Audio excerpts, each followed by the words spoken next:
All right, hey YouTube, this is Loves Beer 99.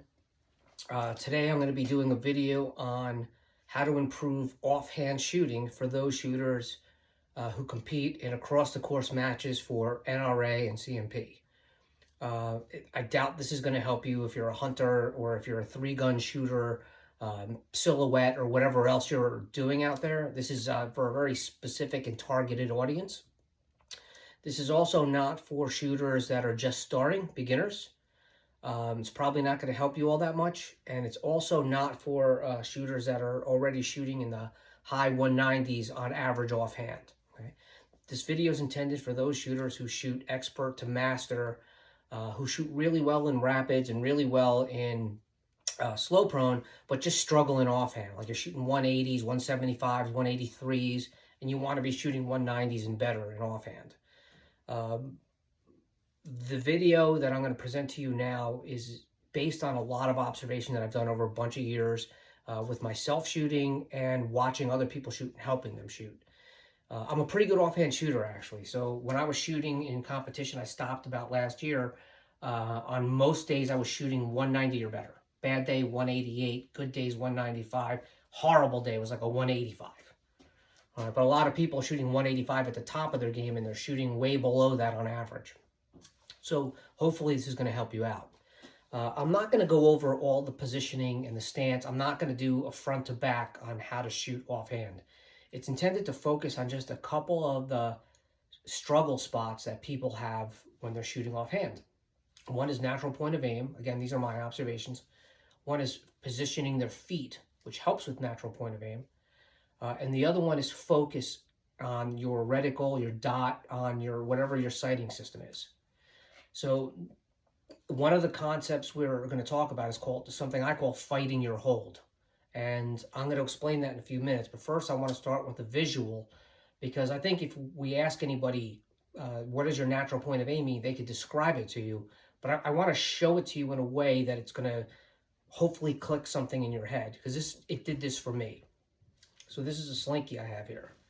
And if you notice, no matter how I stretch it, it wants to relax. It wants to come back to its natural state. This is where it wants to be all the time. Regardless of what you do to it, it's always going to come back to its natural state. Okay, whatever. Your body works the same way, right? If you put your hands up like this, eventually you're going to just kind of get tired. Your muscles get sore, and they start coming down, they start coming down, and they start coming down. Remember when we were kids and you were in school and you would raise your hand, and eventually the teacher didn't pick on you yet, you'd have to put your other hand under it to hold it up. You know, your body can only do so much before you start struggling. That struggling is where you start getting your body to start moving in ways that you don't want while you're shooting offhand. All right? So I want to give you a couple of visuals of this and then talk to you about fighting your hold. So when you line up to the target, however you like to line it up, whether it's quartering or whether you like to be, fully to the, with your side to the target, if you line up to the target correctly, you should be able to stand there. And if you look at kind of where my hands are, you should be able to stand there, and there should be some sort of natural wobble. Okay? If you stand too far to one side and I try to hold here, my body's going to want to come back this way till I relax. And the same if you do this, right? I'm exaggerating a little bit in this position, but you understand. I'm holding here. When I relax, my body wants to move to its natural position. So now, this is where the fighting your hold comes in. And if you could recognize fighting your hold, this should help you align better to the target, which should translate to better shots downrange. So imagine now you have this hold, and it's like this. And this is your wobble zone. And it might be between the 10 rings, it might be between the 8 rings, it might be between the 7 rings, but it doesn't matter. This is what your hold looks like. Okay? And it's consistent.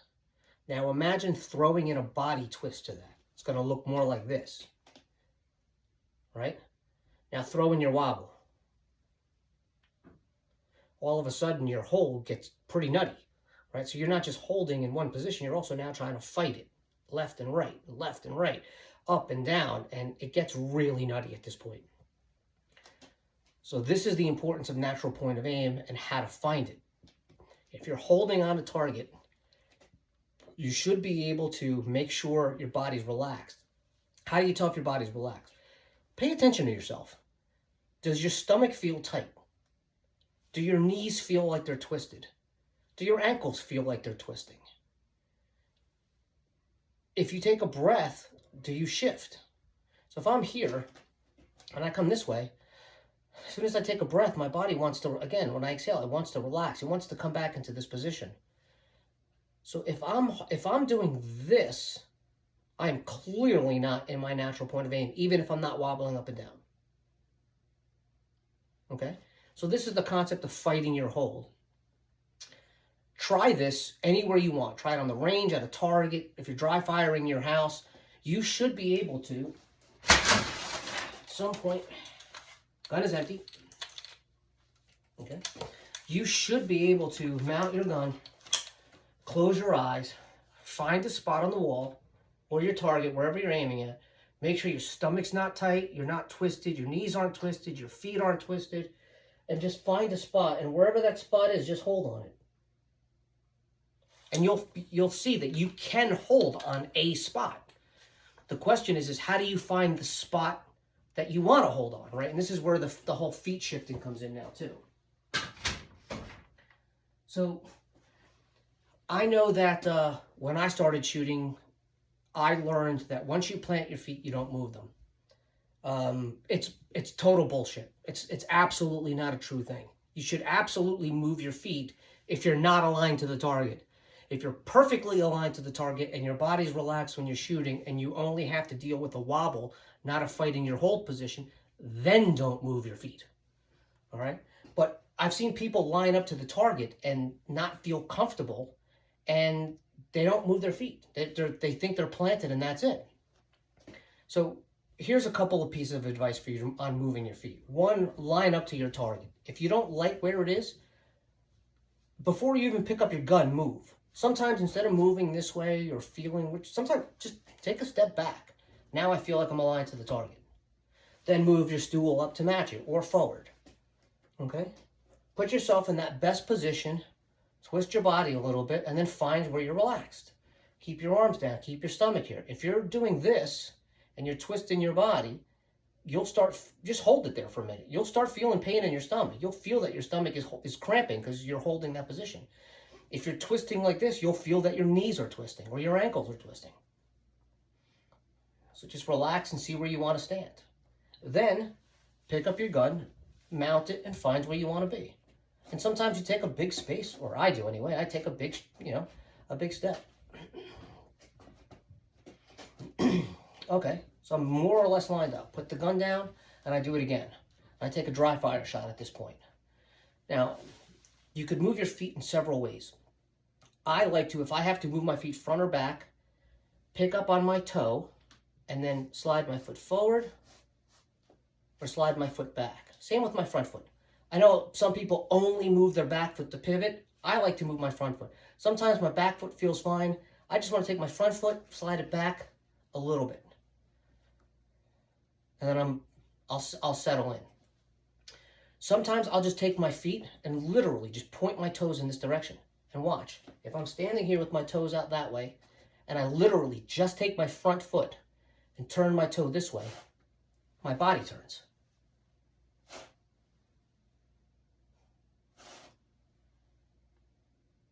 So I can actually point my body, sometimes just by turning how I point my feet without having to move one front and one back. And that sometimes is more comfortable for me when I'm trying to line up. Now, on a really good day, I will shoot a 195. On an average day, I'll shoot a 188, 190, 191. Bad day, I'm shooting a 185. But on a good day, or an average day, I will usually move my feet up until my third record shot.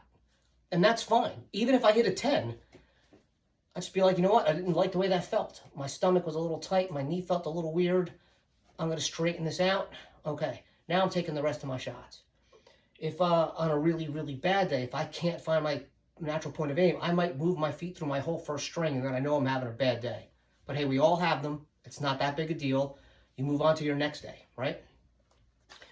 All right. So don't be afraid to move your feet and watch how you adjust them. You don't always have to go back and forward. And if you're shooting really horrible on your entire first string, adjust your feet for your second string at the very least, right? Okay. The third thing is you need to have a very, very, very hard focus on your dot. I'm calling it a dot because that's what I shoot. Some of you might shoot a reticle, you might shoot a front post, whatever it is you're shooting. It has to be hard on that focus. You have to focus on that when you're ready to break the shot. So, what I like to do in this particular case, this is just me, when I mount the gun and I pick it up and I'm on the target, my finger stays off the trigger until I'm fairly settled in the black. Then my finger comes to the trigger and my eye goes right then to the dot. Now that whole time I'm looking at the dot, I'm looking at the target, I'm making sure I'm aligned, I'm making sure I'm in the right position, because if you don't mount the gun exactly the same way every time, you will then be off of position, and then you either need to remount or move your feet. I'd rather just remount. All right, so this is what I do. The gun comes in, fingers off the trigger, I settle into the black, I take another breath, my eye comes straight to that dot.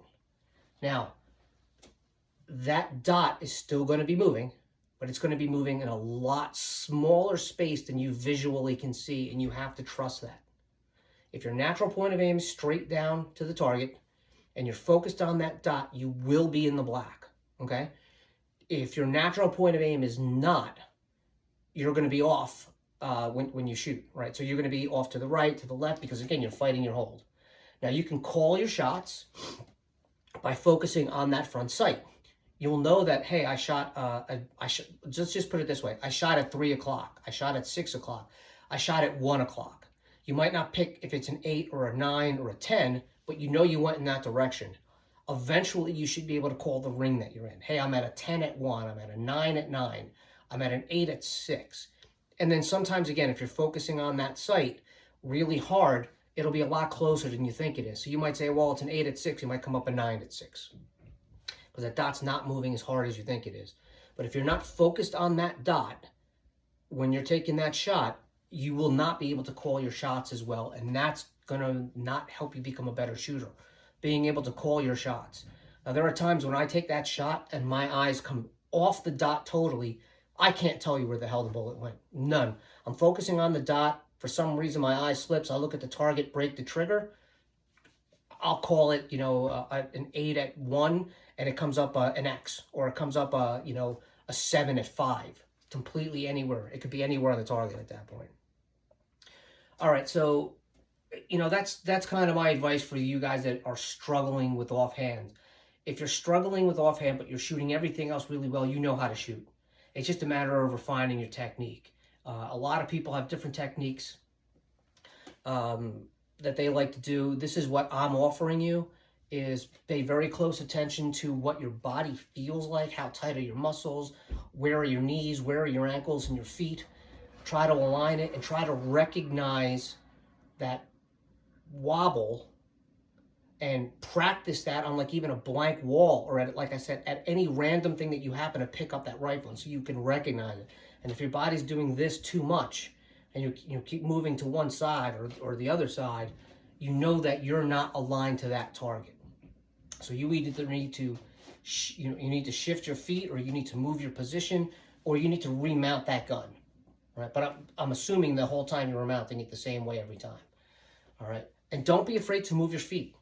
If you don't feel comfortable and you're taking shots at that target, even if they're 10s, don't be afraid to move your feet. So this is my advice. Hopefully it's helpful. Hopefully it'll help people become a better shooter. If anybody out there wants to criticize, that's fine. If there's anything out here that I'm saying you think is not correct, again, that's fine. What I'd rather you do is make your own video or post comments where you're telling people how to shoot better. Let's try to help people become better shooters and not be such critics if we can, all right? So, hey, thanks, and keep them in the Zen ring.